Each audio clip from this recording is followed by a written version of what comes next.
So, good day, everyone. We're here for another episode of the DVD show. So, for today, we have a former big man of the De La Salle Green Archers, and now he's currently the big man of the Magnolia Hotshots Pambansang Manok. And you guys also see him in the UAAP watching his sister Shavana for the DLSU Lady Spikers. And I'll now welcome here on the DVD show James Laput. Thank you for joining me here on the podcast. Thank you for having me, Diego, and thank you to your show, the DVD show. A DVD show. I'm looking forward to what's going to happen. Yeah. Thank you for accepting the invitation, and I'm excited to have our conversation today. So to start things off, it's a couple of days now before the opening of the PBA conference after a lengthy break, which they haven't had for so long in the PBA. So how's Magnolia looking like for you, and also how do you what do you do now off the court in order to like relax also and chill outside of the practice? Um, Answering your first question, at Magnolia, we're doing quite well. I think we're gelling together very nicely with our import, Tyler Bay. He's a former, I think it's Dallas Maverick, former Dallas Maverick. He's very young. He's young, at 25, but he brings a lot of energy to the table, and he brings a big has a huge impact to our team, and it's not taking away from our system that we had running during the PBA on tour, where we were undefeated. And so far, the rotation that coach has from our tune-up games, it's there's a lot of trust and a lot of opportunity for all players on our team from first, second, and third string. So I think we have a really cohesive lineup moving into this conference, and I'm hoping we can turn a lot of heads with our success. Um, Off the court, I'm just doing my thing as a daddy and a partner at home, and of course as a supportive brother for my sister. And they're grinding away at Razon right now, probably as we speak. She's doing her thing, so I'm just being a family man in my spare time, and really trying to take care of my body in terms of recovery, so that uh, when it does come game time, I'm fresh, ready to go. Yeah, talking about the import, I wanted to touch on that because sometimes when in the PBA, especially now, it's the Commissioner's Cup and you get like a tall import. Most teams do that at this juncture. But for Magnolia, do you believe it's important since there's a lot of stars and scorers already to get an import that fits more into the system that can thrive in the role that Coach Chito wants rather than an import who will just tally 35 to 40 points, but it doesn't necessarily result to like a final stint or a championship? I definitely I feel that Coach Cheeto and the other coaches like Coach Juno, Coach Jason, Coach Mon, even Coach Johnny, I think they put that into consideration this time around due to the fact that we don't. I feel like basketball today is such a team sport. Even you see it even at the highest level in the NBA, and even just here in the World Cup, teams that are so talented across the board that even if they have an NBA talent on their team, they're working together as a team. So I feel like the same way of playing applies to our team in particular at Magnolia. As I said, we're such a cohesive lineup, and our team is built on chemistry, really, kind of like the San Antonio Spurs. So bringing Yes. in an import like Tyler, who just brings an all-around game to our system, both offensively and defensively, without taking away from other, like you said, stars on the team or superstar scorers like Paul or Mark Baraka. He doesn't take away from the game. He adds to the game and helps elevate those other players' aspects in a way, so that uh, if time does come, like at the end of the day, it is a huge factor having an import, yes, but you're still a team, and to go all in on just the import, uh, you know, it happened to us before where unfortunately Mike Harris, our import Yeah. before, he went down, and I think it was our it was a do or die game versus Moralco, and when he Mhm. went down, everyone went down with him. You know, it's like when he went down, the offense went down, defense went down.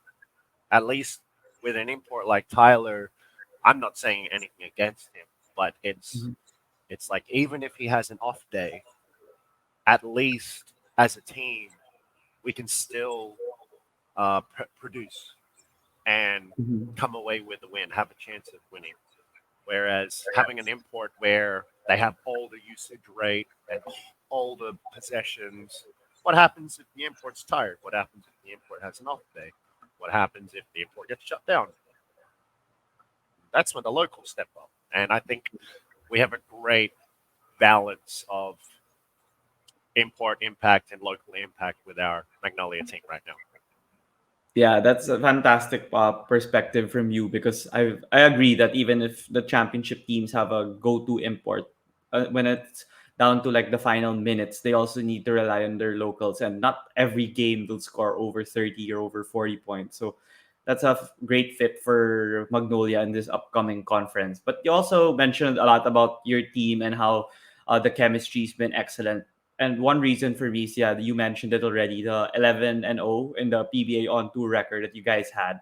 And not even all the stars there played in all the games, but you guys still beat everyone by a substantial amount of margin. And you were one of the players who actually played well in that tournament or short tournament that you guys had, along with guys like Jerica and Misi. So what was your first reaction first when you heard that there was going to be a PBA like on tour thing, because it's very different. Never had it in, I think, in PBA history because of the hosting of the World Cup. Because some Right. like Phil Ams said that they liked it because they could go to the states, visit their family. But for you guys, what? How about for you? What did you feel when you first heard it?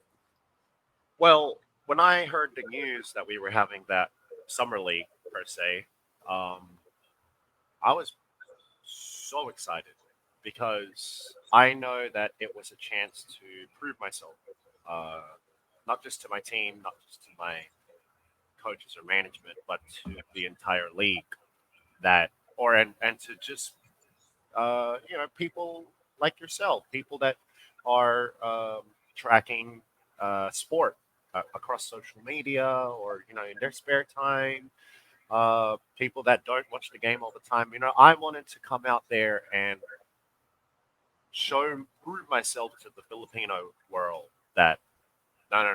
I'm not just a big man. Like I'm not just matangkad siya eh. Yun lang. Yeah. Like no. Like I wanted to come out and prove to everyone that I belong in this team, in this league, and I'm someone that you got to watch out. Mhm. I feel that when it did happen, when the time did come, uh, I feel like I took it. I got a taste of that success, which was, I think, the first player of the game of our first game, and from there, I just held on and kept trying to get better and better and better and better. And with that, my confidence went up, my teammates' confidence went up, my coach's confidence went up, and I feel like it wasn't just me, but a bunch of other people were in the same boat. And because of that, because of us all individually getting better, of course, the team got better. And I feel, yeah, that's how the 11-0 happened because everyone was just firing. Everyone was playing their role to almost 100%, almost. Yeah, and you were right about that. That people would say that you were just a big man, and yet you were a project big. And sometimes I don't know if it's right, or they're just saying that just to get the attention of the fans, because if they say something negative, that's where you get the clickbait on social media. But I wanted to ask, since I saw some of the highlights or best player of the games that you had in the on tour, and you had good finishing in the rib with a soft touch, and you're an anchor now in the paint on defense. So your game has evolved now and you've gotten better in various facets. So what would you account that for? Do you think it's just more on the playing time that you received, since you received 20 plus minutes, I think, on tour? Or did you also like change your training regimen, like even the extra work, or add to that training regimen? I feel like, firstly, it started with the mentality. Um, Going into conferences prior to the on tour, there was a tendency to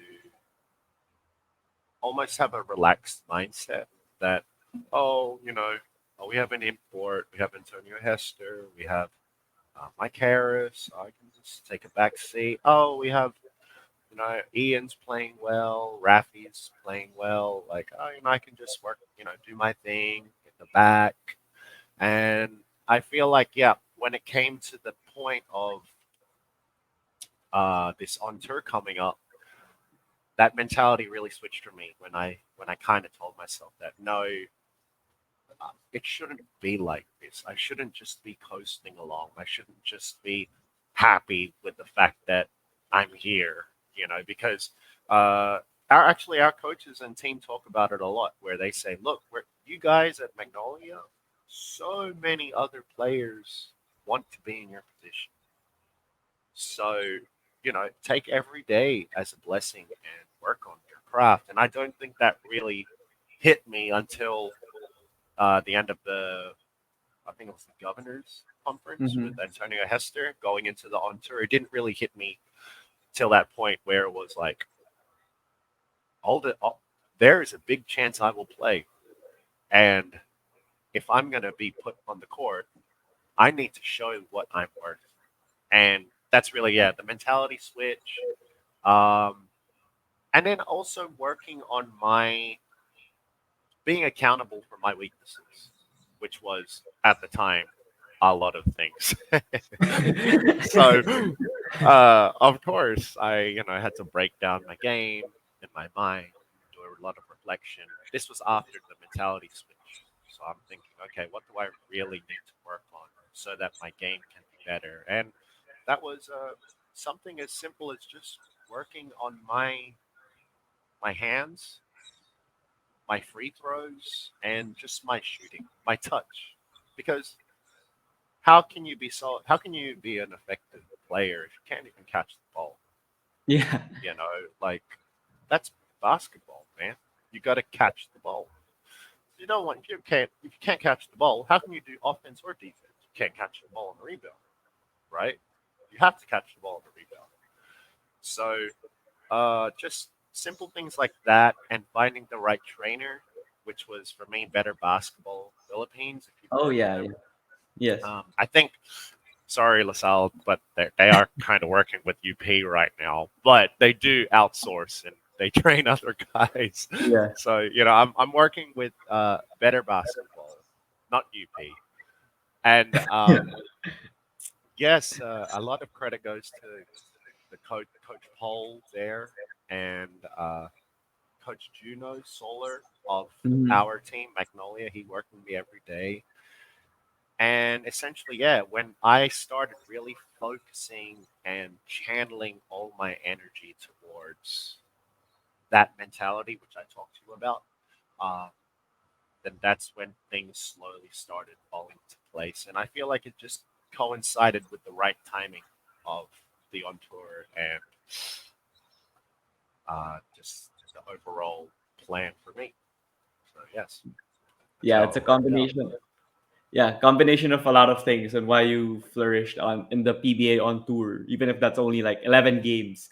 And Right. Yeah. yeah, but then if people might think it's just 11 games, but now I'm pretty sure that you're gonna be utilized a lot in this upcoming conference, especially with the imports being around what 6'10" height limit, so they're gonna be pretty huge. And Ian also coming back from an injury. You guys have Abu, so yeah, there's a lot of bigs that Coach Chito could alternate. So how do you expect, or how do you have that mindset of continuing that success now in the Commissioner's Cup, wherein there are top tier imports and some of the big names that didn't play on the on tour are going to be back on the floor for you to gain the trust of the coaching staff and also receive the number of rotational minutes that you want for yourself in order to grow in the PBA?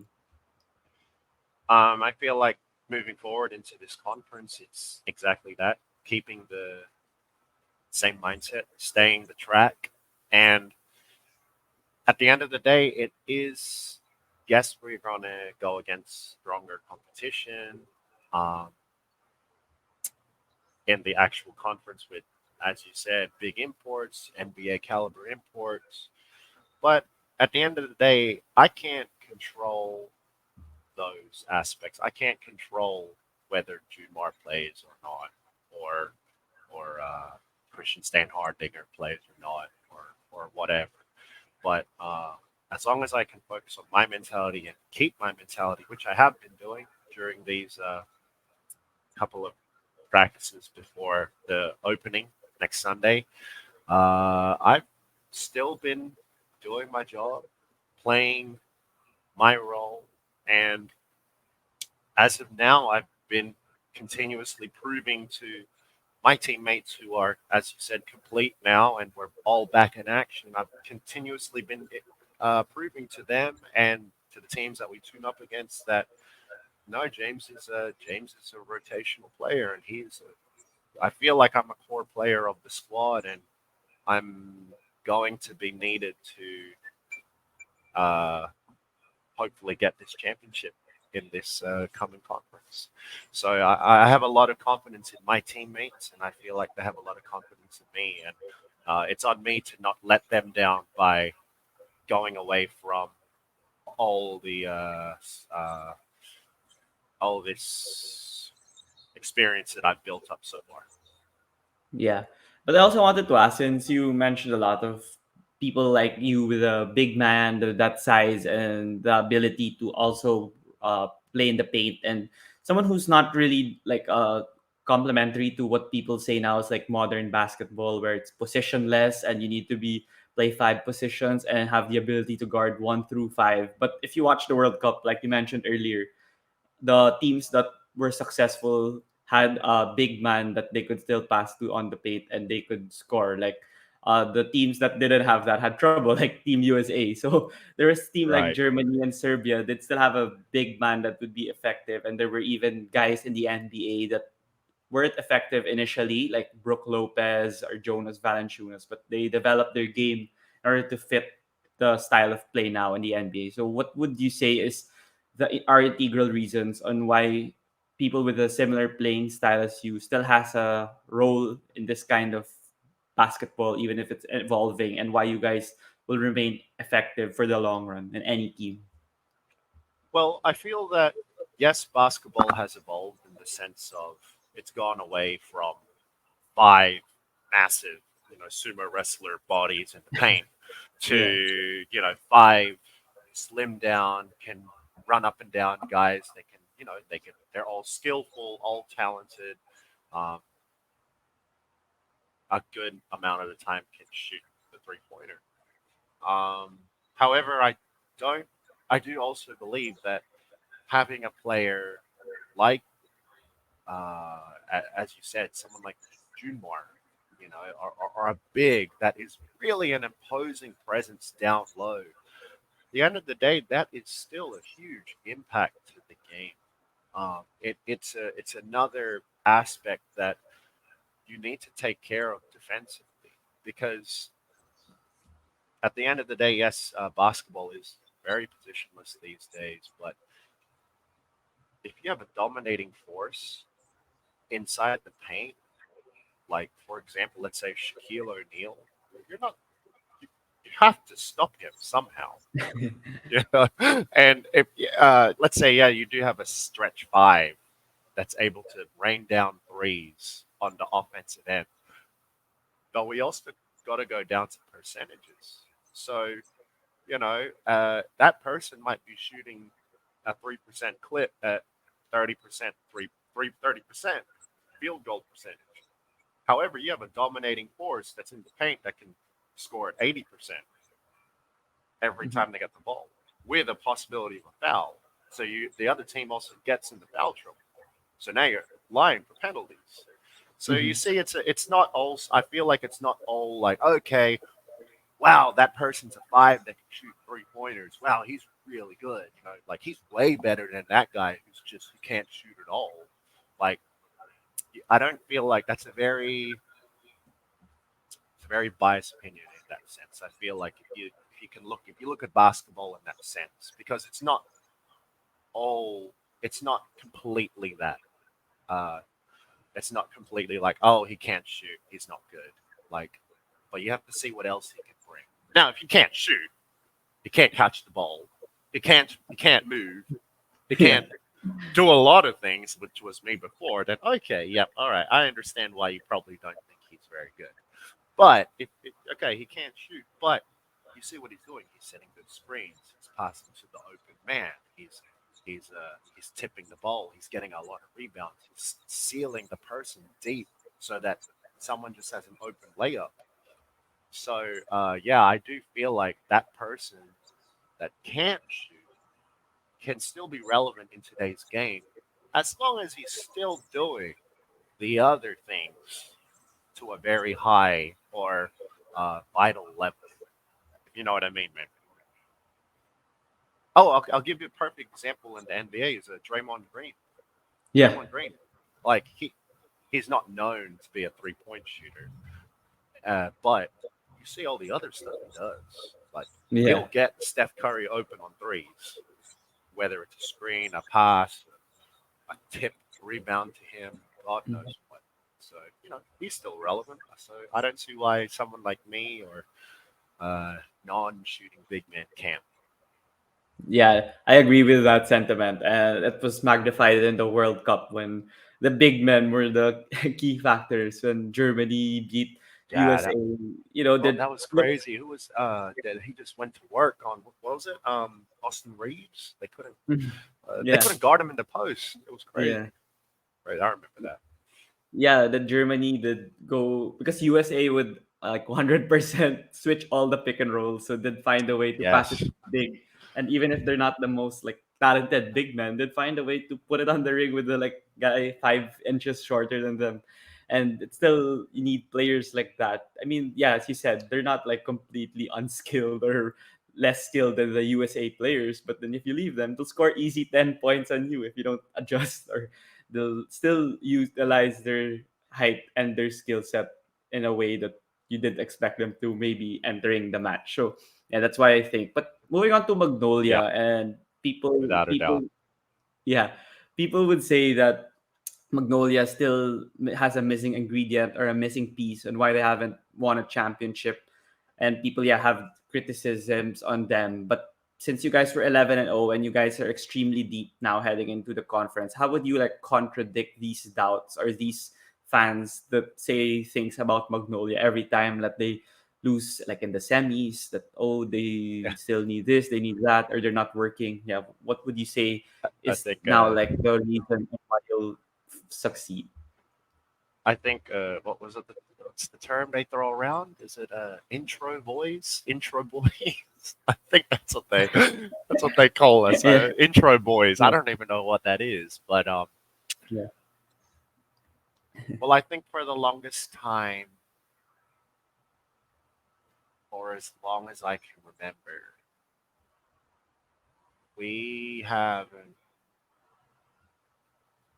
uh, my best thing to say is I feel like going into this conference, we have so many different lineups that we can utilize depending on who our opponent is, which makes us much more complete and I feel much more dangerous compared to years past because I feel like in years before we would have to use certain lineups which didn't really go good against an opponent at the time, but it's just because they're our best players. We have to use them.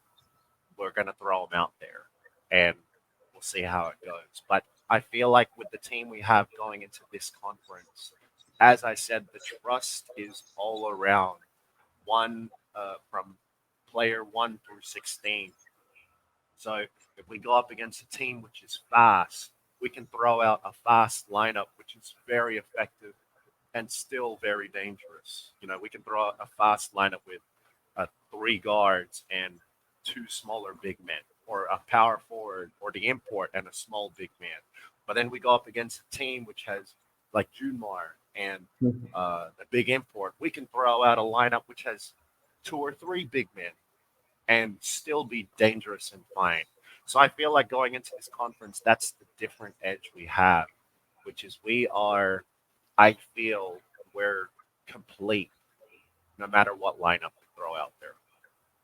Yeah, that's something that you guys bolstered with your auditions with like Abu Tratter and some other players that you guys added to, and David Morel. I think you guys added him as well. So it's gonna be exciting to watch Magnolia in the upcoming Commissioner's Cup, which will start in like a week or so. So I'm excited to see you back on the court and this time dominating the paint with both ends of the floor. So I'll watch you with the PBA now in the upcoming conference. But for the next part of the interview, I'd want to learn more about your story and how you got into the PBA, which I do with most of my guests.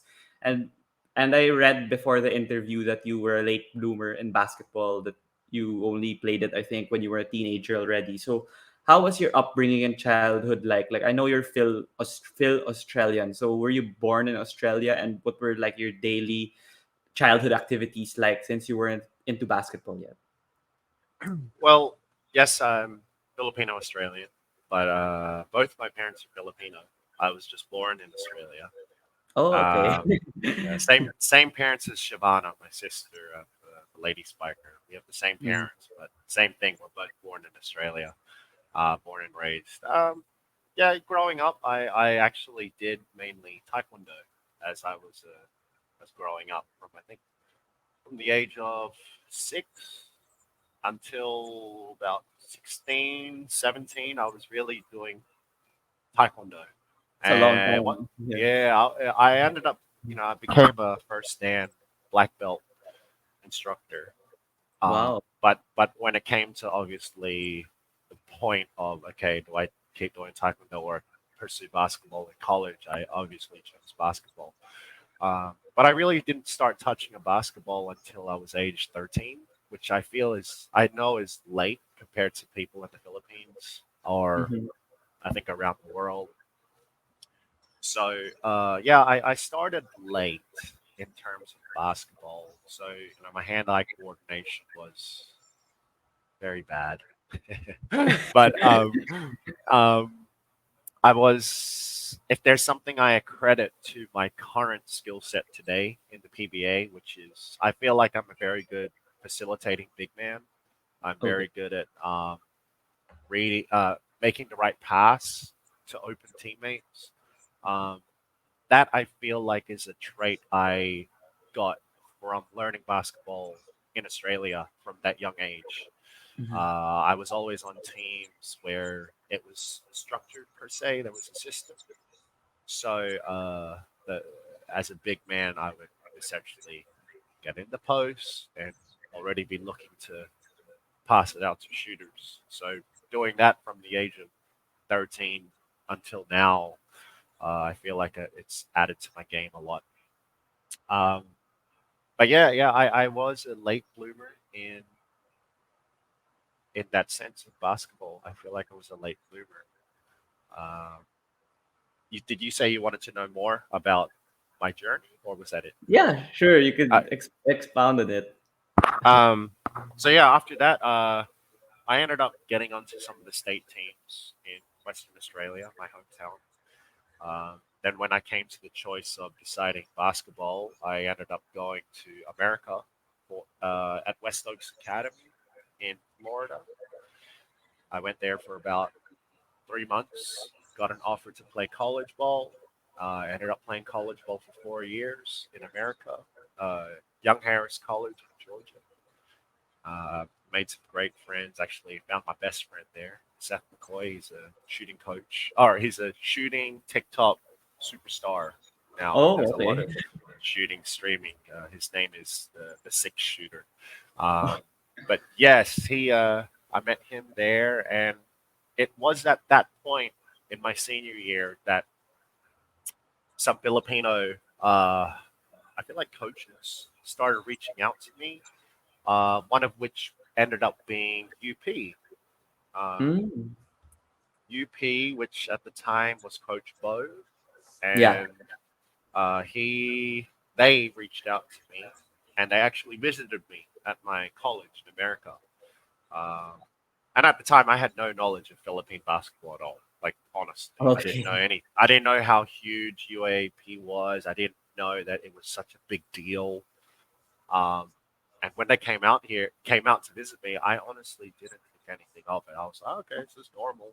But now that I'm thinking back on it and the amount that a flight costs to go to America, I'm like, oh my god, they had like 6 people come out to see me. It was crazy. Even the so the governor of Cavite, he came out to see me. Yeah. So Remulia.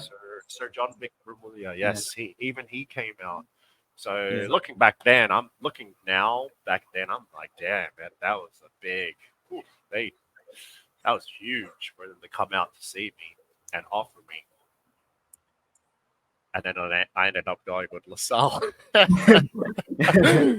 So Yeah. yeah, so I ended up getting talked to and proposed and given an offer by UP. This was in my senior year of college, and at the time I already knew of Rob Reyes. He's a former PBA player Yes. from Yeah. the Talking Text side, and he just kind of told me like, hey, don't don't commit to anything yet with UP. I have a friend who just became the team manager of LaSalle, so let me get you in touch with him, which ended up being Danny Siegel. Danny Siegel was Oh, the team okay. Yeah. manager of Yeah. LaSalle at Mm-hmm. that time of season 82.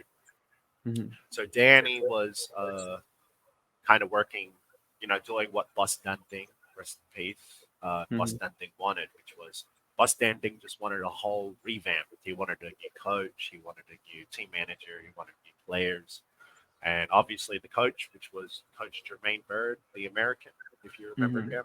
Yeah, I remember. Uh, yep, they brought him in, and then Danny brought me, Jamie, and Keyshawn Evans, Yeah. Keyshawn Meeker, Yeah. if you remember him Yeah. too. He recruited the three of us to come in, and lo and behold, the beginning of the Phil Am era kind of thing Yeah. happened, or Yeah. the Phil, what was it, the one and And done then, era? There, the yeah. one and done. Troy Wright, give props to him. He paved the way by doing it Mhm. first, but then LaSalle, I think, really hammered in the. Yeah. They were like, oh, we're gonna use this rule for sure. So. Uh, Yeah. they ended up getting the three of us, and I committed to LaSalle because I felt in my heart, and my mom felt in her heart that LaSalle was the way to go because uh, getting on call with Danny Siegel and him letting us know about the greatness of LaSalle and LaSalle literally being the he compared it to as the Duke of Philippines in a sense, like or the Duke or the Kentucky. It's Mhm. that big, and so we ended up going to LaSalle simply because we knew how big of a deal LaSalle would be in the basketball sense, and that uh, going to LaSalle can really who knows what could happen, and who knows what happened now. Like I'm still in Mhm. the Philippines, I'm playing in the PBA. I've made a lot of great connections and memories, friendships at LaSalle, and because of LaSalle, and lo and behold, my sister's at LaSalle now, and won Yeah. a championship before me. So, Yeah.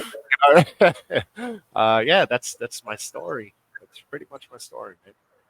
Yeah, I'm curious for you, since you were in Australia, who's really good in basketball, and also the US, who's number one in basketball. When you first heard about the Philippines, what first came into your mind? Since we're not, maybe we're the best in Asia, but we're not really like USA or Australia level. And were you also wondering why they were getting you for a college team and not like the PBA or BPL or something? Because you were already on your fourth year in college. So yeah, those two things. What were your Right. thoughts on Well, for one, I kind of saw the advantage of going to college first compared to the PBA straight away because Danny put it to me. He explained things to me very well in the sense that a lot of guys that come straight from college to the PBA, they don't really get drafted high Okay. sometimes, Yeah. or Yeah. they don't, they don't, or they do get drafted high, but because it's a completely different environment here. So Mhm. the people that do get drafted high, they don't play well because high expectations of them being a fill-in, and then it's a completely different environment. There's an adjustment period. So the way Danny put things for me is that LaSalle would be a great place for me to kind of get a taste of the Philippine basketball experience and be a part of a winning culture that in the Philippines to be able to experience that and put myself on the map in a sense for PBA teams to okay, well, he's a 6'9", 6'10". He can play as a local. See what he can do. Obviously, my time got cut short at LaSalle because of that concussion injury. But yeah, that's how things worked out for me. Uh, why I went to LaSalle instead of going straight to the PBA. Um, in all honesty, though, when coming into the Philippines, I had been to the Philippines a couple times growing up until the age of like 10 or 11. But all I remembered from the Philippines was whenever we went to my mom's place in Bulacan, Caloocan, which is it's not city like, it's very, Yeah. like rural in a way. Yeah. So when I was flying into the Philippines, into LaSalle, I was thinking, oh, okay, I'm going to be surrounded by trees.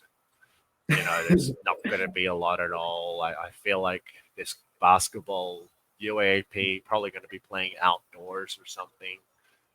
So when I came here and I saw on the plane looking down over the islands, I saw all the green, and then I saw city. I saw city everywhere. I was like, wow, that is not what I was expecting at all. Yeah. So, but basketball wise, yeah, I still, I'll be honest, I wasn't very familiar with the Philippine basketball rankings or any of that. I did know that Australia was very high up there, and obviously US was number one. Uh, so Philippines, in a sense, I really had a taste for everything when I came out here playing at LaSalle. It all just all came at me when I got out here. So I feel like I was also awakened in the sense that oh whoa they're actually really good. These guys can hoop, you know. Like they're not just the stereotypical like the Asian, like Asian basketball player that you play at the YMCA in America. Yeah. No, these guys are hoopers, man. These guys live it, breathe it, love it, and yeah, I feel like I've become part of that culture too. So Yeah. I'm very grateful for LaSalle and the Philippines in that sense. Mm. Yeah, of course, and we're also grateful to see you play for the green and white. But I'm also wondering, since you came here in LaSalle and you only got to play for a year, so we didn't really see you play at the UAP level for at least not even at 10 games, I think. So what do you attribute this LaSalle with that season? How many like months did you have to adjust? Because I feel that you guys had a difficult time because new coach, and yeah, you guys got like Jamie, you, Keyshawn, and with the current core that time was Andre, Aljun, and I think it was hard for you guys to like mesh because I don't know if Yeah. you had a lot of time together with a new coach compared to teams like Ateneo that have been together for numerous years now. So how was that for you adjusting to playing? Yeah, he's still adjusting to the country and then Of playing against course, teams like of that course. that are meshing well together already. I mean, in that sense, I feel that, well, obviously, Keyshawn, Jamie, and myself, that was our first year out of college. So Mm. this was going into something completely different for all three of us. Of course, obviously, Jamie transitioned the easiest. But I feel like, yes, if we had more time to adjust, it might have been a different story because I felt you're right. When we did come in, um, it was maybe a month to go until the season Yeah, started. it's too short. Yeah. But as a PBA import, that's what they're used to. You know, they're used to that. And of course, with our management at the time being Boston Bing, SMC, making that move of the one and duns coming in 1 month before, uh, you know, the UAAP season starts. It's similar to how they bring in imports 1 month before the PBA season starts. But as I said, I feel like at the time, Jamie, myself, Keyshawn, we're young. We're what, 22, 23, and we're just brimming with like just eyes are sparkling, kind of thing.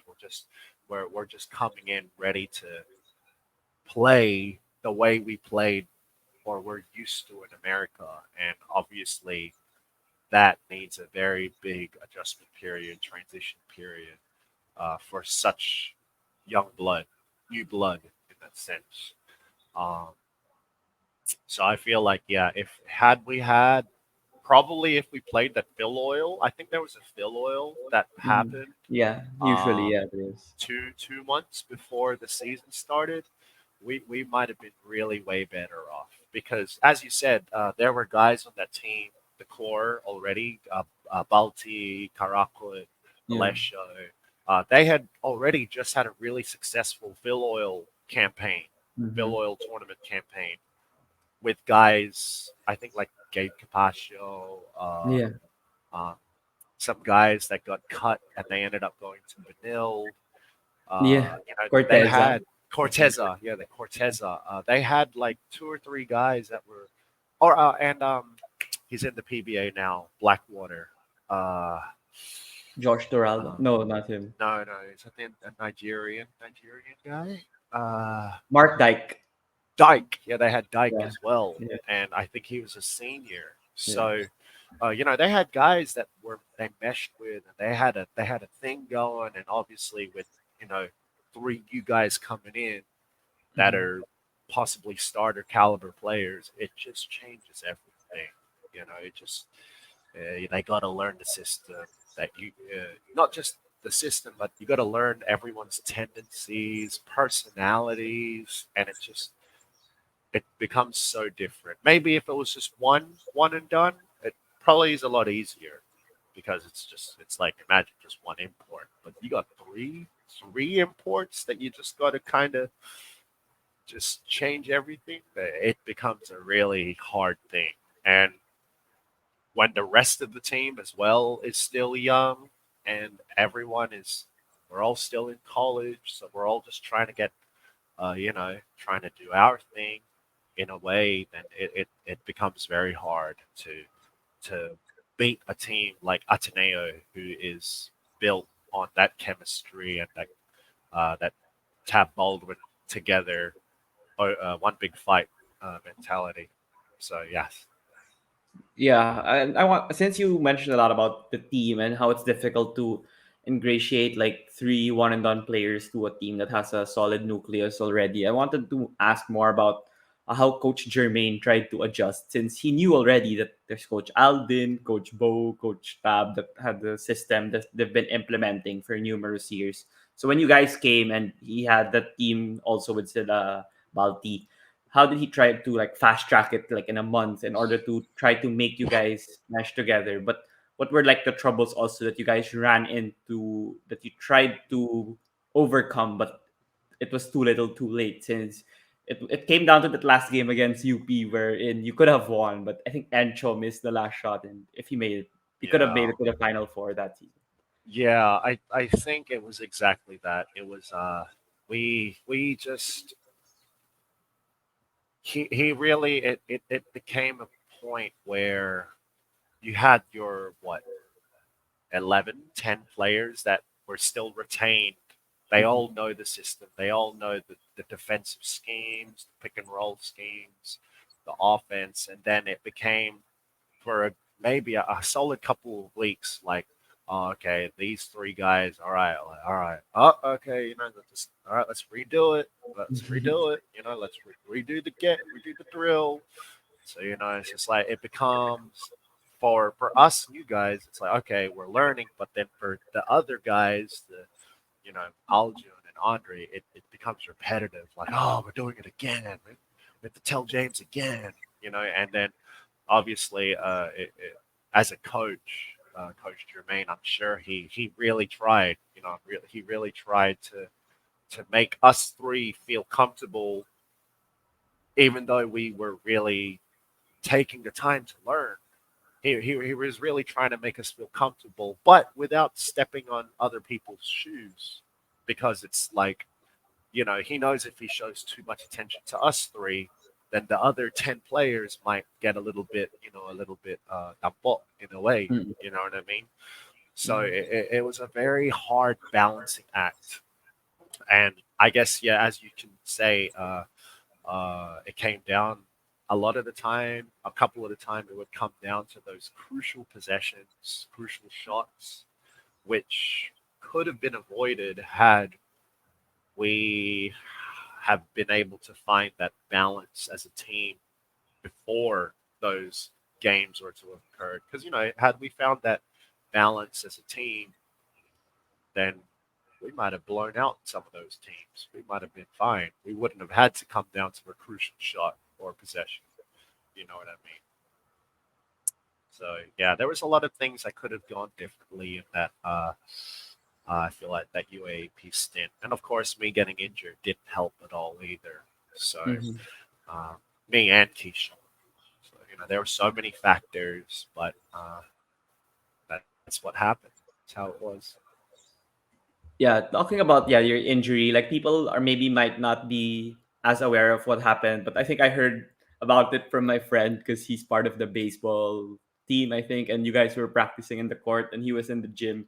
So he didn't know who it was, but I just kind of figured out it was you eventually because you weren't playing in like the following games. But yeah, he told me the story. I don't want to say it unless you want to say it, but I just wanted to ask more on, since it was like a drastic injury that could have ended anyone's like playing career, and now that you're playing in the PBA and you even played in like 3x3, and that's where you also, let's just say that's where you also maybe like boosted your draft stock since you didn't get to play a lot in La Salle, and the scouts saw you in 3x3 and they said this guy can actually play ball, so we'll try him first round in the PBA draft. And now with Magnolia we know that he'll get the minute. So it's been a tough journey in like what, 4 years, 5 years. So maybe you could share what you went through and how now you're in a stable place now already.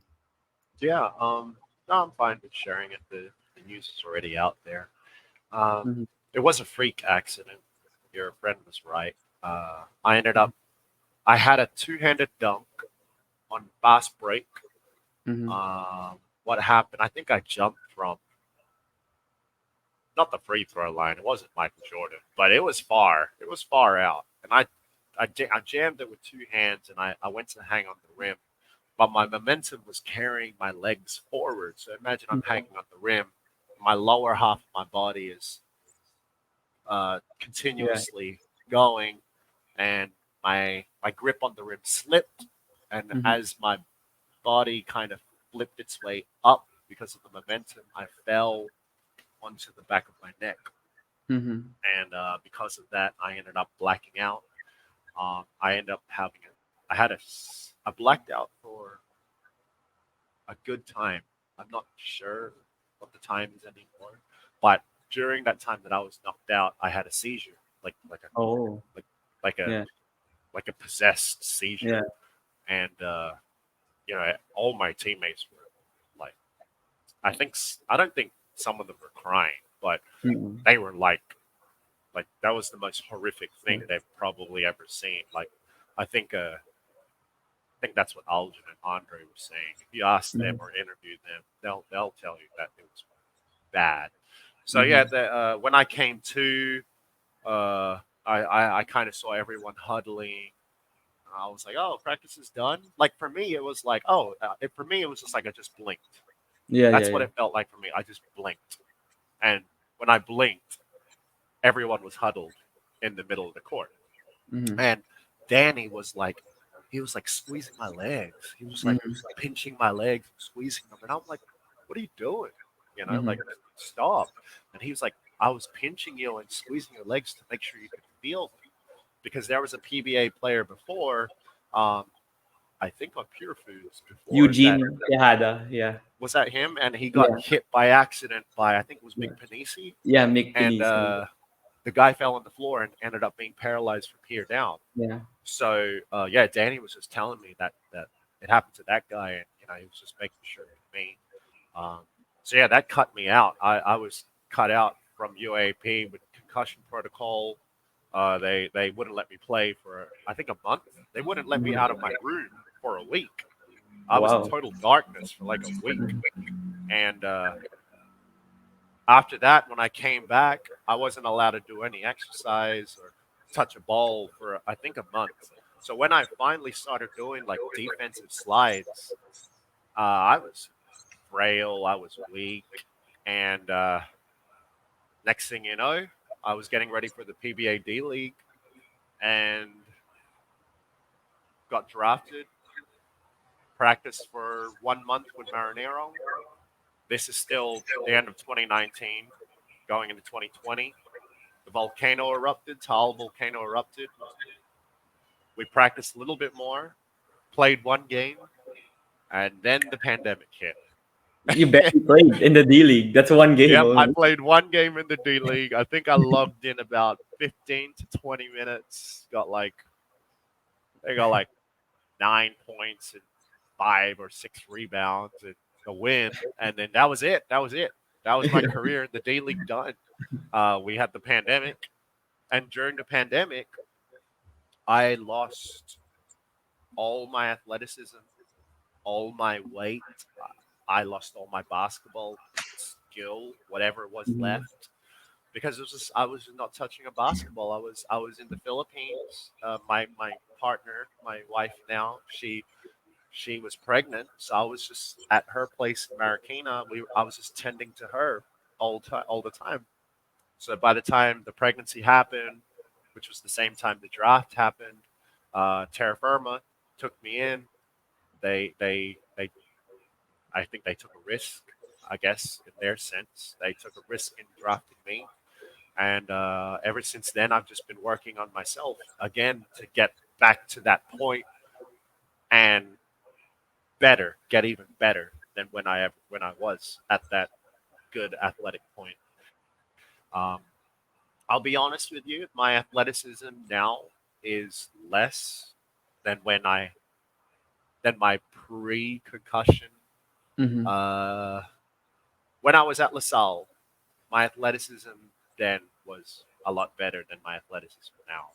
However, me as a player, I'm more complete and I'm way better than I ever have been. Just simply because I know how to play now. Back then, Mhm. it was just relying on my height, my athleticism. Now it's okay. I can use my body. I know how to use my body. I have a finishing touch. I have soft touch. I can rebound. I can pass better. I can read the game. So yeah, that's what happened at LaSalle with the injury, and the rest. That journey back has been a very long one, like you said, 3 years, 4 years, if you could. Yeah, 4 years. It's been a long journey, Diego, but I'm still putting in the work, and I'm just glad that I'm able to continue playing at this high level with great teammates and a great support group. Yeah, it's very very fortunate and also grateful to have um someone like in LaSalle who will take care of you despite what happened, and also like yeah, your family, as you mentioned, that also took care of you during those tough times, and now you can see that it's very rewarding on where you are now in the PBA. But I'm curious to know, since you talked about like yeah your support system and everyone that was there for you, how did you build that? Like it's a very Filipino thing, right? That we're very hospitable, close to our family. Even sometimes the extended family lives in the house of the other family members. Like how did you have that? Like were you like that since you were a child? Did you develop that as you were a teenager already? Because now you're very close. Like you watch. as many games as you can of your sister and all those things. I can say that family is number one for me, without a doubt. Um, Family is the most meaningful thing to my living, and ever since I've been born, family has been huge with me. So it's not a foreign thing to have such a strong support system in my family. As you said, Mm-hmm. that's why I watch, if not all of my sister's games, because for a big part of her life, I wasn't there. I was in America. I was here. So with her being here now in the Philippines, it kind of reunited us. And you know, I too want her to feel that support because I've had it, and I've had dark days where I've been fortunate to have support from my family. So I feel it was the same for my sister that I should be there, and it's kudos to them, man. Like majority of the things I've been successful with to this day, it couldn't have been without my family. Mm-hmm. So talking about your family, and I also wanted to touch on your second family, like LaSalle, because you've only been there for like what 1 year. You only played for 1 year, but you seem to be like very close to like the people there. You mentioned it earlier in the interview, and when you're in the games, you seem to cheer a lot, and the fans like go when you cheer for the school. So what would you say really did it really get into you? Like, did you really believe in what you saw going into LaSalle when you were in the States? Or I'm not sure, like, yeah, when you were in the States, when the call was with Danny Siegel and what he was saying, did it really live up to the billing on what he was saying? And how do you think the LaSalle fans really affected you, even if now you're not already playing for the green and white? It was always based off of feeling, Diego. It was a feeling, that feeling of trust, that feeling of the feeling of love. Okay, it sounds so cliche. I know it sounds like Yeah, a different movie, it's fine. It's but fine. it really it has come down to that in a lot of my ventures and opportunities and going through an open door. It's been out of that care and compassion and love. And when my mom and I got the call from Danny, it didn't just sound like a sales pitch. You Mm-hmm. know, it didn't just sound like buy the next iPhone. You know, it did sound like more so a promise, a security, a blanket, a reassurance, not just for me, but for my family. And that's, I think it was based off of, and it was based off of LaSalle's beliefs and LaSalle's, the meaning behind the Animo pride and Lasallian pride. You know, Danny was able to word it to us and tell us that uh, about that spirit. You know, and coming here and witnessing it, not just me but my family, because they also came to watch me play, and my sister came. Um, it was always there. It was always prevalent, and I think it sticks because going beyond LaSalle. You know, like you said, even though now in the PBA, like going beyond that, I can connect with these other LaSallians, like Coach Juno Mm-hmm. Solar. You know, I can connect with him on that aspect. Abu, I never played with Abu at LaSalle. Yeah. You know, even guys like Jaron Thang, I never played with Jaron Thang, but just being able to bumping it into them, and you know, you can like you got that. Oh yeah, that's how, you Mm. know, you, you ain't gonna see me do that to some other people or some other PBA players. It's just like so, Yeah. but you know, to actually stop and like talk to someone, you know, like Yeah. it's that spirit, that Lasallian spirit. So it's really it's a thing. It really is a thing. Yeah, I agree, of course. And I've been cheering for LaSalle because both my parents are from LaSalle. So even if I've only been in LaSalle in my college life, I've still been cheering for them since I There you remember the go. first There you go. UAAP game I watched was what 2007. So I was like Yep. 7 years old Wow. cheering There for you go. JV Casio. Of course, you know JV Casio and JV. Yep. Yep. Yeah, Rico Meyerhofer, those guys who they won a championship that year despite being the underdogs. Always special place that I always remember them There you winning go. the There first you go. championship I See, watched. Oh, it's that's it all. is there. It's prevalent. Yeah, It exists. So yeah, yeah. that feeling, man. Yeah, it's great to hear about your story and also express your love for LaSalle. But I wanted to ask also, since you're still very young and you still have a hopefully long career in the PBA, what are your like short term and long term goals? Not only in basketball. Like yeah, you can start off with basketball, but you have other like dreams aside from basketball also that you'd want to achieve in the near future. Well, the short term goal obviously is to win a championship. Um, Hmm. Long term goal is championships. Yeah, yeah. But basketball wise, it's of course to win a championship is a given, but it's also to when I retire, I want people to be able to remember my legacy, Hmm. remember what I've done, like be a great, be a legend. Because you could walk down the street, and people are still talking about Buscap or Albert Patrimonio. I'm Hmm. like, dang, how good was this guy? Yeah, Like yeah. it's like people still talk about Robert Jaworski. I'm Hmm. like, whoa, whoa, like, or who else? Benji Paras. You know, Hmm. but I want to be like that. Like, when my son is maybe at LaSalle, in Yeah, yeah. college, like they're gonna be saying, oh yeah, his dad, solid yan, Yeah, grabe. yeah, Like yeah. he's Magnolia, yun, Yeah. champion, like that. Yeah. It's stuff like that. I want there to be a very long-lasting legacy with my basketball career and my success, not just as an individual, but as a team. Mhm. Maybe in the same sense that Rafi, Rafi Rivas has been in the league for Yeah, yeah. so long, but people know that he won a lot. He's been in that Grand Slam team. People know he's won. So in that same sense, I want to be in that same light. And then as a person outside of basketball, I would love to once I'm done being a player, I would love to become a coach. That is a dream of Okay. mine. It is a passion to teach. I have a passion when it comes to instructing and teaching and educating. So I want to be able to become a coach and also possibly even start an academy, like a skills academy, an academy Yeah, for basketball. people do that. Here in the Philippines would be lovely because Hmm.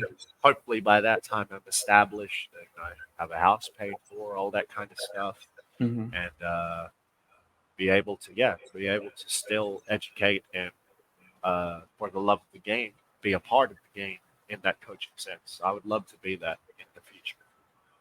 Yeah, I don't think that's a unrealistic idea. I have a feeling you'll actually be a great coach because people, yeah, but like you can articulate yourself, and it's good here that you have the players listening to you, not just saying blurting out whatever. It's good to have Thanks, that Diego. yeah Thank you. present Thank you. for the Thank you. people to actually listen to you. So that's great, even if it's like the younger like grassroots. If you start there, that's how everyone starts. Like Coach Goldwyn, like in UP now, like he has that story that he started in Chiang Kai-shek or something like. Then Wow. that's where he Wow. grew That's until now being UP coach, and you don't know There you where go. he'll go after winning Yeah. championships now with Yeah. UP. Never know. So anything, yeah, anything can happen. You never know. Also, if your dream of being a coach. But I also wanted to ask, since you mentioned about legacy and people wanting to remember you from like this interview or even other maybe situations you shared before in previous interviews, like what are the couple of things that you'd want the audience to remember about you for now, like since you're still not like retired or anything? I just want them to know me as. That is a great question. What do they want? What do I want people to know me as? I want people to know me as a great basketball player. I want them Mm-hmm. to know me as a humble and hardworking basketball. Like kind of the same way they look at Junior.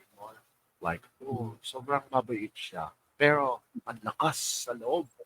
Like you can't stop him. He's the Kraken. But he's such a nice guy. To have that love of being a nice guy, but also that respect of, wow, he's such a dominant force. I would like people to have me to notice me in that same sense that wow, he is a very good basketball player. He's so good. But man, when I talked to him, I saw him down the street. He was the nicest person ever. Like Mm-hmm. I could approach him and he let me take a photo with him and he held me around the shoulder. Like I am like that. And I want people to continue knowing me like that. That when you see me at the mall or Mega Mall or Arnetta Sydney, wherever, come up to me. I will entertain you. I'll say hi to you. I'll smile to you. I'm not gonna be like, I don't want to take any Yeah. photos with you. I'm not that kind of person. But on the Mm-hmm. court, I want them to know me as wow, like Krabe, he's a great player. Like, Mm-hmm. wow, did you see that pass he made? Wow, he's super good at rebounding.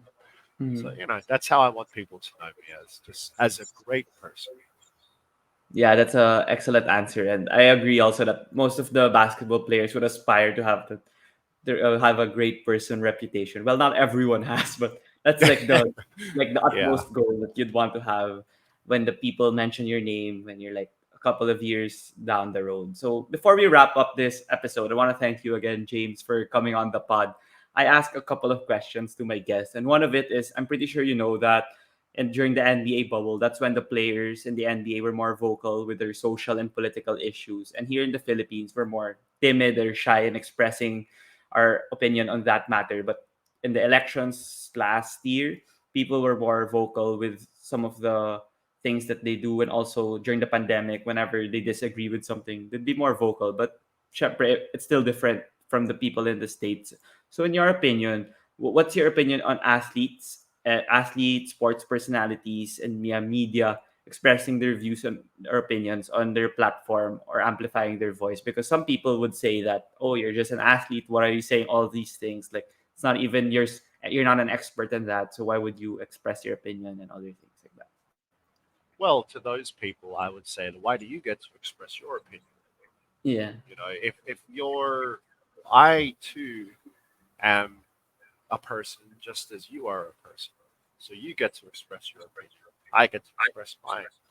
I feel like as a sports person, or yeah, who did you say, media analyst, or article writers, or people, I think with that platform, um, if you have an educated and very well thought of expression, then why not?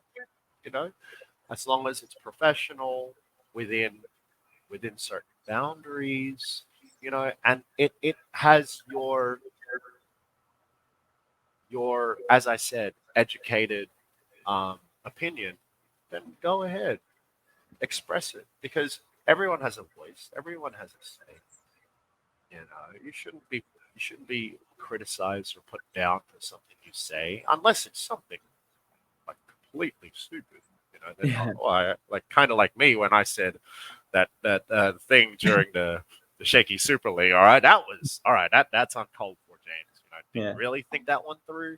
Okay, now that's different. But if you're gonna, if you have a say and opinion or on certain beliefs, go ahead. That's yours. That's your voice to say. That's your opinion. You have just as much opinion as the person beside you. I have the same opinion as a 12-year-old and as an 80-year-old.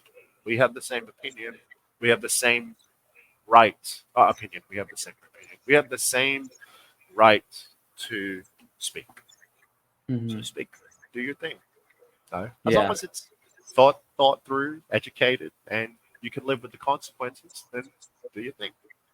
Yeah, it's an insightful answer. Hopefully, the Filipinos would listen to that and be more expressive when it comes to these things. And also, yes, in sports personalities and like people with a platform, people they could also be more expressive because people would listen to them more compared to like a regular citizen here in the country. So yeah, how about this for this next question? It's more fun. If you had the Okay. opportunity to have dinner with five people, dead or alive, who would you invite? Dead or alive, anyone, right, in the Yeah, world. yeah. Wow. Okay. Fictional or non-fictional? Sounds. Any, any. Did they have to be real, or it has to be okay? All Well, right, usually, yeah, real, but then you can change it up a bit. It doesn't all matter. right. I'll do four real people and one not real person. Okay. One would be LeBron.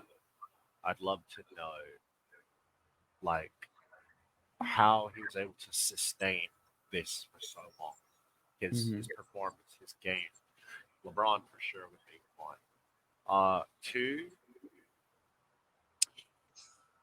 two would probably be. Oh man, there's so many choices. Man. This is a hard question. Um, Two would be. I'd say. Okay. Wilt Chamberlain, but Oh, when he's in his like basketball prime. okay, okay. I want Yes. to witness. I want to be like. I want to see. I want to see what he really like. If he really was a monster. You know Mhm. what I mean? I feel like he was, but I want to be able to witness it, and then Yeah. record it, and then Yeah. show the Both world, of us. like, okay, Both of us this, didn't witness like, it. yo, this guy's the real deal. Like, Yeah. you guys are, all right. Those two. Third, I would probably go with a, um, I feel like I would go with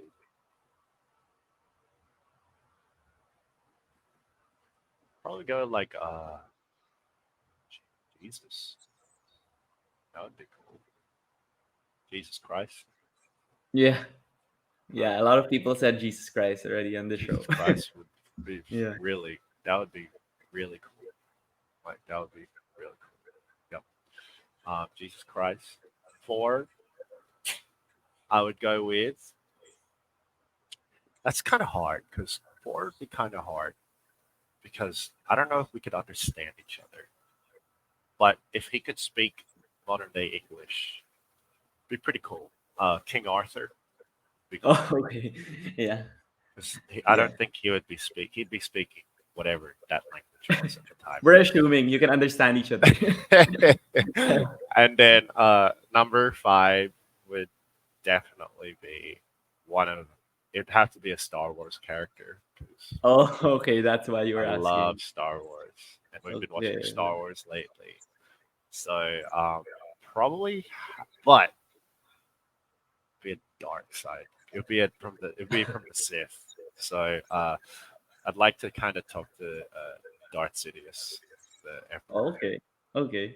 Yeah, actually, no. I take it back. Darth Vader. Don't do Okay. Darth Okay. I thought you Vader. were gonna say Darth Vader, but then Darth Vader. I take it back. you Darth Vader. eventually went to him. So See, yeah. go see what the hell happened to him.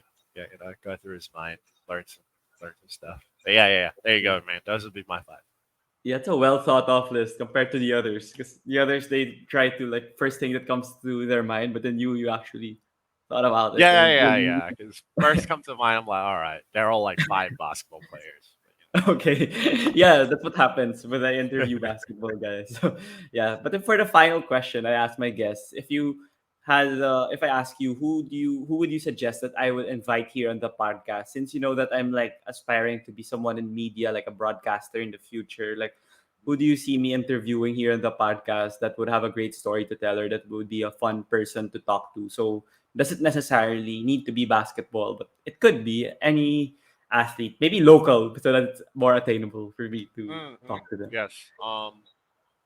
Okay, so I'm gonna help out with your story. Oh, not your story, but someone has a nice backstory. Mm-hmm. I feel like Mark Baraka. Martin. Oh yeah, I haven't Baraka. interviewed him yet. He's got Yeah. a really nice upbringing and backstory because I know that he started like he really came from the province as far as I Mm-hmm. know. So he'd have a good story. I feel like. If not him, Rafi Rebus, without a Okay, doubt, yeah. I haven't Rafi Rebus interviewed him also. because Rafi's got so much like so many stories. Rafi's a Mhm. really good one too. Okay, that's two So brilliant suggestions. Rafi for English, Mark for Filipino. There you Yeah, go. yeah, yeah, it's two brilliant suggestions, and I'll try to get them on the pod. So yeah, thank you Gotcha, man. again. Yeah, thank you No again, problem, James. Diego. Thank you, Yeah, man. Thank you. thank you All for joining me here on the pod. And do you have any final message before you go? right. Just to all the PBA fans, hope you guys can watch, or all the fans, everyone watching the show. I hope you guys can stay tuned and watch the PBA conference upcoming. And we are an opening game as well. So I hope you Oh guys can yeah, support against Magnolia, TNT. Yeah. and obviously always support the LaSalle Lady Spikers and the current Green Archers with their season in the UAAP. Thank you, Mhm. Diego, for putting me on the show. This is James Laput. Thank you, guys. Thank you, everyone. Yeah. So before you go, is it okay if we take a picture? Yep, got you. Okay, I'll take it. One, two, three. Okay. Thank you, James, for joining me Thanks, here on the Diego. pod. And yeah, see you at the game. See you at LaSalle PBA Yes, game. sir. Yes, sir. Appreciate it, man. Okay. I'll log Okay. out now. Thank you. Bye.